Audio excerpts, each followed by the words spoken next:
I am here today with a woman who has been saving the world, Heidi Kuhn, with the executive director and founder of Roots of Peace. Heidi, welcome. And you have so many stories to tell, and I want to have the people know exactly how this all began. How did a mother of four become a landmine expert?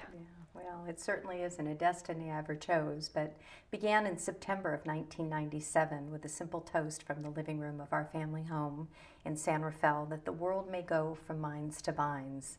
And it was 3 weeks after the late Princess Diana had died, and I think what she really catapulted to the forefront of the international agenda was the issue of landmines. Today we live in a world where there's an estimated 70 million landmines silently poised in 70 countries. And that's roughly 1/3 of our planet today. And these are examples of landmines. Very sad to have such a cachet here in my heart. And they are inert, Ginger. Okay. so I must say, but this is an anti-personnel landmine, and when buried in the ground, such as another version. Oh, wow. You can imagine it's whether the boot of a child or the sandal of a little toddler running across a field would step on this. It takes 8 pounds of pressure to detonate a landmine. Wow. And that's the average weight of a newborn child. Right. I'm a mother of 4 children and have been married over 30 years to the same husband, and somehow peace has become a family business. We're working now, taking that vision of mines to vines, of replacing the scourge of landmines with the nectar of grapes. We began in Croatia, where shortly after the Balkan War, and turned that idea of a toast in a mother's living room into reality. With the help of wonderful vintners, Mike Gergich, Robert and Margaret Mondavi, Diane Disney Miller, and many, many others, we were able to replace the scourge of landmines with the nectar of grapes, turning blood into wine, killing fields into vineyards, and restore these beautiful vineyards, the red grapes, the Mali Plavich along the beautiful Dalmatian coast, and then of course in Vukovar, places I've been to that are really testaments to war, when the Serbs came over the Danube River, and beautiful white wines for thousands of years were just verdant along the riverbed. But 150,000 homes were destroyed.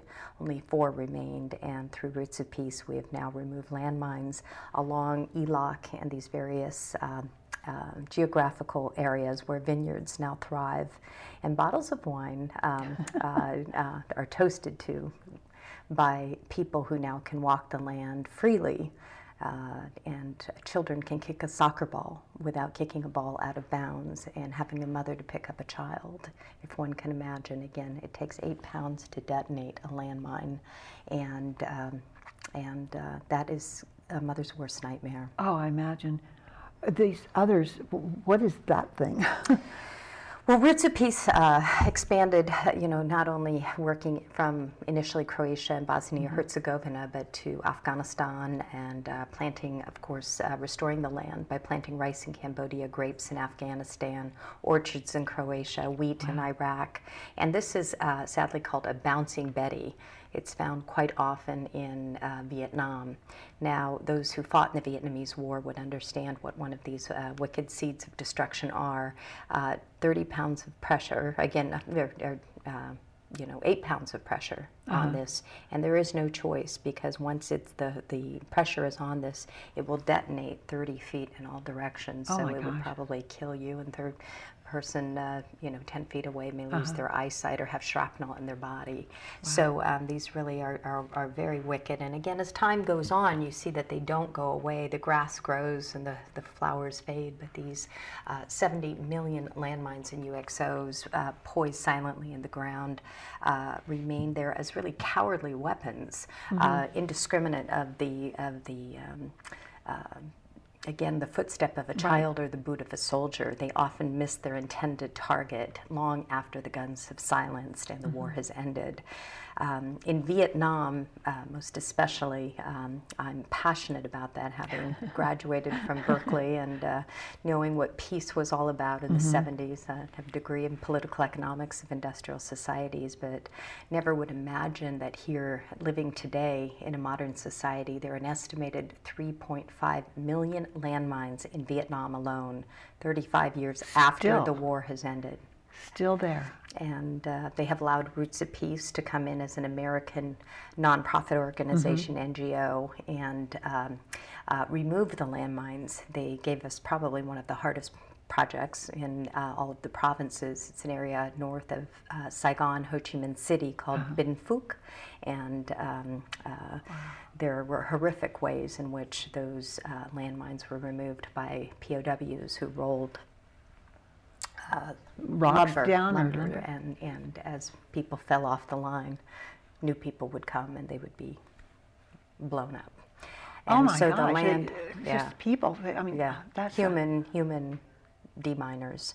So the land was cleared, but moving positive in a future way, and that's really where Roots of Peace look, is not only to remove these seeds of hatred from ground zero, but then to go one step further and to restore the economic vitality back in the land.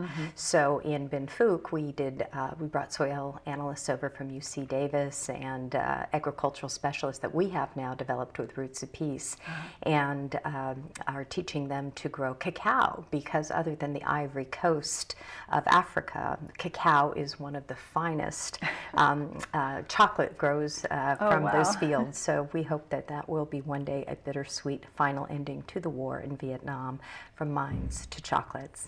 Wow, how a sweet ending there. That's Bittersweet. beautiful. Bittersweet. It is bittersweet. But the people there, I've been to Vietnam several times. We're now have permission to work in an area called Quang Tri Province, which is on literally the 17th parallel. And it's the only province. Quang Tri is the northern part, is part of the north, which is, of course, under communist rule, the whole country is. Right now. But the DMZ zone lies within that 17th parallel, and the best pepper in the world, actually pepper, they season their foods with mortar and pestle. So I had such fun going over there and teaching them what a pepper shaker was. But you know, one could say the land is hot with landmines, but the sadness, and some video I may share with you depicts that. And that's the one that I have here, right? Yes, that you did? The mines to chocolates, and I visited Quang Tri, where 87% of the land today is riddled with landmines of that one province. And to see those dear children, and had nothing to do with the war, without limbs, and families inviting me for tea into their home to thank me as a mother, going over there to help their other children and their families be whole, to be literally whole again. It's no greater gift and no greater journey of my footsteps in my life that I could take. When you see the appreciation of families to walk the earth without fear. Wow. On that thought, we'll leave it for the moment, and we'll be right back. As we ventured forth to meet other proud Vietnamese farmers who faced adversity with courage, we were led into a mushroom drying facility by a proud farmer who used his wooden blocks to mobilize himself.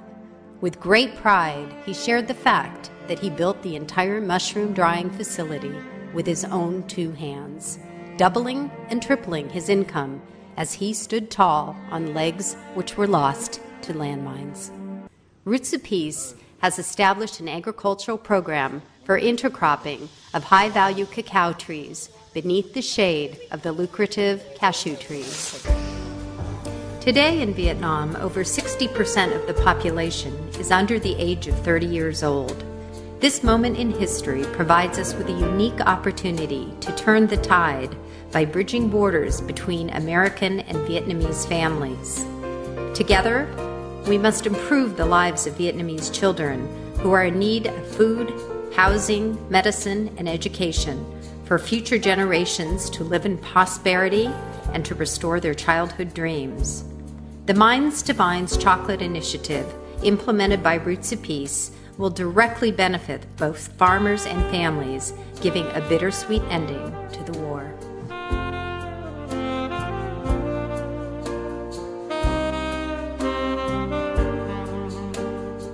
We're back here with Heidi Kuhn. And Heidi, you were talking earlier about your family. And this all started in your basement of your home. But today, I understand the entire family is involved. Can you give us a little history of that metamorphosis? Well, when I made that epiphany of a toast that the world may go from mines to vines in September of 1997, I continued to work diligently in the basement of our family home. And this, you can imagine, is pre-9/11, before the September 11th attacks. And many of the children, and I'm sure parents in the neighborhood, wondered, what does your mother do in the basement of that home? Was she a leftover hippie from Berkeley? But I think peace, the word peace, actually, roots of peace, is one of the most important words today, where military forces and market forces are coming together, because at the end of the day, we're all drilling down to the word peace.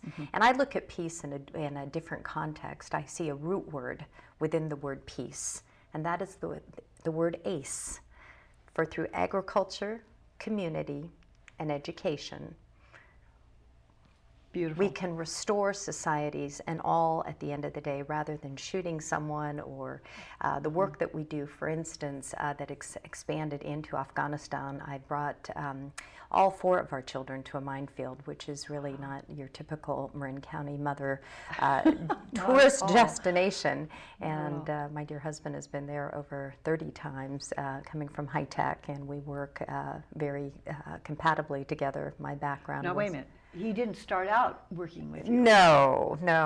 He got stuck, and now he's a stakeholder in the earth. He was with IBM and Adobe Systems, and so he was the high-tech aspect, and I was CNN reporter in Alaska, and reporting on the melting of the ice curtain between U.S.-Soviet relations. So I went to places called Vladivostok, Sakhalin, Khabarovsk. So I had an international perspective when I gave birth, actually, to our 4th child, who I delivered after surviving cancer. And I think anyone who's gone under the knife realizes that you make a deal between you and your maker, and dear God, grant me the gift of life. And to me, somehow, Roots of Peace is a manifestation of that epiphany of turning mines to vines, of the bloodshed and killing fields into vineyards. And never would I imagine from that day, when I had 3 children who were not yet even teenagers, and I was nursing a little babe in my arms, that I could take that toast out of the living room of our home. Today we work in Afghanistan, where grapes are never fermented, with due respect to the Muslim culture, but yet we have now proudly 500 Afghan employees that we make payroll, from Bank of Marin to Bank of Kabul, and we work in 28 of the 34 provinces. And Afghanistan is a country where 80% of the land is dependent upon agriculture. So as we remove the estimated 10 million landmines in 2001 that lay dormant in the ground, we're helping to restore what was once called the Garden of Central Asia. So to the north, where I've traveled in Mazar-e Sharif, Badakhshan, driving through Samangan into Baghlan, we're restoring cherries and Bing cherries, doing hybrids and almonds and oranges in Jalalabad, and then to the south in the Pashtun area of Helmand province and Kandahar, very contentious areas. These giant pomegranates, delicious pomegranates grow. So we are turning that vision of mines to vines in the epicenter of Kabul. North of that is called the Shamali Plains, and that's where the origin of the Thompson seedless grape and the red glow began. So it's that's really a manifestation of mines to vines. Again, not fermented, but the juicy nectar of fresh grapes, of raisins. And then the challenge that we have with Roots of Peace is not only to demine and replant, but we're rebuilding communities by providing export markets to India, Pakistan, Delhi, and Dubai, so that the farmers are actually able to reap a harvest of hope and double and triple their income to poppies. And they make that natural transition from poppies to fresh grapes and introducing trellis grapevine. So you prune the vine, you double the yield. So it's really the economics of peace. And again, getting back to that root word of peace, agriculture, community, and education, and redefining peace like never before. That's my passion. My children have all been to a minefield with me.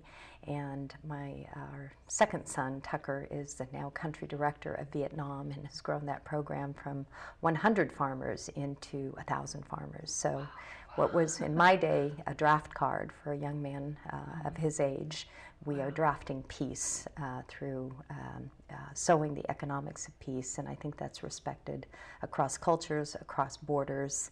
I just deeply feel in my heart whether whatever the politics in our minds, the color of our hands, the faith in our hearts, that when a seed is planted today other than a landmine, that it will grow with sunlight, water, and a human hand, as it has for thousands of years. So it's really universal wisdom. It's truth, it's logic, and it's based in sustainable economic redevelopment. So it falls in many auspices besides political military affairs from my heart. Wow, I'm awed, of course, and but you have been able to amass people around you who feel, I mean, you've been able to convince everyone around you with your great heart to participate with their vigor and with their heart. And I understand some school children raised how many million pennies for education and for removal? What? Tell me that story. I'm so proud of the children of Marin County, so many of them. You know, it takes sometimes 2 cents to giving somebody your 2 cents, but what that can do when manifested. The children of Marin County joined with my daughter Kylie and ABC News anchor Cheryl Jennings in 2003, and we just thought, gosh, you know, what do you do with pennies? What if we did something? And we came up with a concept we called Pennies for Peace, and actually it evolved into the Roots of Peace Penny campaign, which is something that proudly we know every single penny has been accounted for, and we don't take 1 red cent for overhead, but that has gone to Afghanistan to build schools and soccer fields. And Afghanistan today, interestingly enough, 44.6% of the population remains under the age of 14 years old. So I think that spells opportunity to me as a mother, because if you can educate these children to become responsible members of the judicial system, doctors, lawyers, then they're not going to have the tendency to strap explosive and have that sense of hopelessness and dogmatic, bleak lack of vision for their future. They'll have a vision for hope. In countries such as Angola, where I visited, this is actually called an anti-personnel, anti-tank landmine. So this puts at risk not only humans, but also animals. Right. And there are 135,000 elephants today trapped by landmines in northern Botswana because they sense with their paws the thunder in the ground. So they have gathered around villages, and they're infringing upon the food sources because they warn the herds not to travel as they have along the Chobe River through Namibia, Angola, Zambia, and Zimbabwe. So it's a trans-frontier park that we are trying to create by removing these landmines from the earth, so that the largest footsteps on earth may walk in tandem with the footsteps of a child. Wow, we have so much to hear from you, and we'll be right back.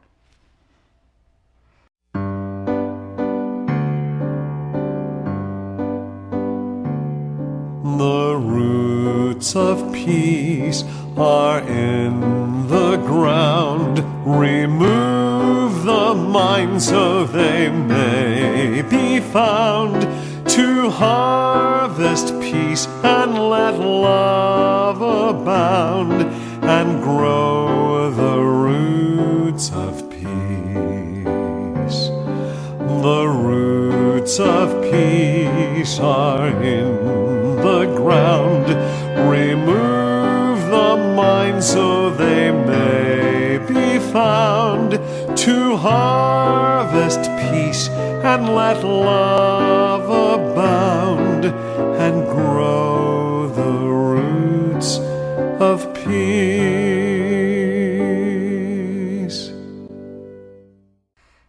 We're back again with Heidi Kuhn, and Heidi, healing is part of what you are doing with the earth, but you had your own problems with your own health. Do you care to share any of that with us? Absolutely, absolutely. Well, I feel cancer is a landmine, and landmines are a cancer to the earth. When I was 30 years old, and I had a 1, 3, and 5-year-old, I was diagnosed with malignant cervical cancer, and I had surgery and was told I could never have a child again. 8 years later, I went back to the doctor with a terrible stomach ache, and he looked at me and had tears in his eyes, and it was that one moment of looking at your doctor, and he couldn't talk, and he said, "You've got a miracle." He goes, "You're pregnant." So hence the difference between a 28-year-old, a 26-year-old, a 24-year-old, and a 16-year-old. But I do have a little boy named Christian that I gave birth to after surviving cancer. And, you know, it's doesn't kill you, makes you stronger. I'll say that. This year I had another challenge. I had emergency surgery during Easter, and had 12 tumors removed and was given last rites. Can't hold a good Marin woman down. And 2 weeks later I was invited by His Holiness Pope Benedict to give a 45-minute speech at the 50th encyclical of the Mater Magistra in Rome. And the doctor said you couldn't fly because you throw an embolism. And I said, well, I'm closer to where I need to go. But anyway, One way to look at it. Well, he said, "You're going, aren't you?" And I said, "Yes." And very proud to have wonderful doctors here in the community. But I was able to go, and it was working with the interfaith. It's really very important to me. Not only Christians, but Jewish community, and also the Muslim who we employ. Again, But you're going to Israel soon. Yes, and that really is our next project from Roots of Peace that I'm so passionate about. I was there and met a little boy named Daniel Yuval in July of 2010.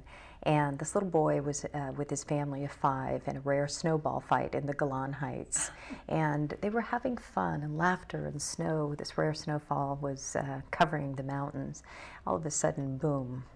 The white snow went to red, and it blew off the little 11-year-old boy's leg and part of his others. His sister was temporarily blind, couldn't see, and the father took the 2 children down to a mother with 2 infants and a toddler. And the children went off, of course, in a helicopter. Her name's Tali Yuval. She's one of the bravest women I know. I vowed to help this little child, Daniel, and met with the Knesset on various occasions, and very proudly this past spring, in March 14th, 2011, we were able to work together as a mother and a landmine survivor to help bring forth unanimous legislation that will allow Roots of Peace to be the first organization to demine the fields of Bethlehem. Wow. And I think it's shocking for people to know that the fields of Bethlehem are mined. You know, we sing during the traditional season of peace on earth, "O little town of Bethlehem, how dare we not demine?"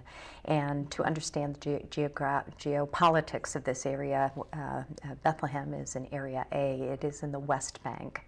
So I will be going over there for this Christmas, and I couldn't think of a better Christmas stocking to fill.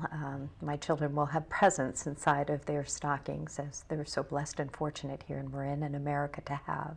But to have stockings for children so they won't lose their limbs to a landmine, so they're not stuffed with prosthesis, and is the best thing that I can give the legacy of my footsteps as a mother. And you know, again, you know, you beat cancer, and you can beat landmines. You know, there's a cure for maybe sometimes not cancer or AIDS or certain challenges in our world today, but there is a cure for landmines, and that is removal. What about not building them to begin with? Aren't there treaties? Yes, there is the Ottawa Treaty to ban landmines, which, again, after I gave the toast in September of 1997, as a nursing mother, I asked 3 vintners to join me in Ottawa in December of 1997, after the individuals in our home, unbeknownst to us, won the Nobel Peace Prize on the issue of landmines. Jerry White, who had lost his leg in the same area of the Golan Heights in Israel, and Robert Mondavi, Eric Wente, and Tor Kenward of Beringer Vineyards accompanied me, not from a political standpoint, where 152 nations signed the Ottawa Treaty to ban landmines, but as farmers, respecting the plight of other farmers, so that no farmer may have a landmine beneath their plow, and may have the dignity to cultivate a grapevine and to turn truly mines into vines. Wow.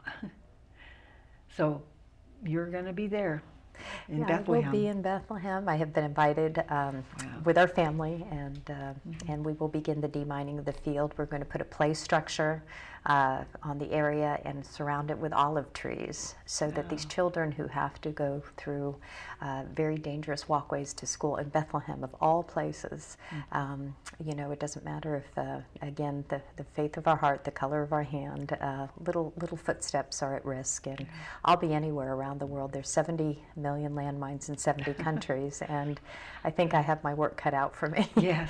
Now, but you've done some other things here. 11/11. Yes. 11. Yes. Tell me about the Yes. respect that you also have for veterans. Yes. Because you did something very special. Tremendous respect for veterans, and I think people don't realize the beautiful, iconic Napa Valley that we have so many. We're privileged with over 500 wineries now today, after Mike Gergich won the Paris tasting in 1976. That's true. Remember the stories. Yeah, and but sequestered in the midst of that is the largest veterans home in the United States of America, and that's the Veterans Home at Yountville. And they granted us, property's pretty expensive up there, but they granted the Roots of Peace Grove, where we established this past Veterans Day on, very uniquely, November 11th, 2011, which is 11/11. And so we planted 6 redwood trees representing the over 1,000 veterans who live there, representing World War II, Korea, Vietnam, Gulf War, Afghanistan, and Iraq. So as those redwood trees continue to grow, I hope that I'll be there with my great-grandchildren in years to come and see how the Roots of Peace were planted in our own backyard. Thank you, Heidi, for being with us. Is there any way that people can reach Roots of Peace? Well, people may go to our website at www.rootsofpeace.org, and for further information, we're headquarters here in San Rafael, California. Well, thank you very much for being here, and I'm Ginger Souders-Mason, and this has been Making a Difference in Your Life.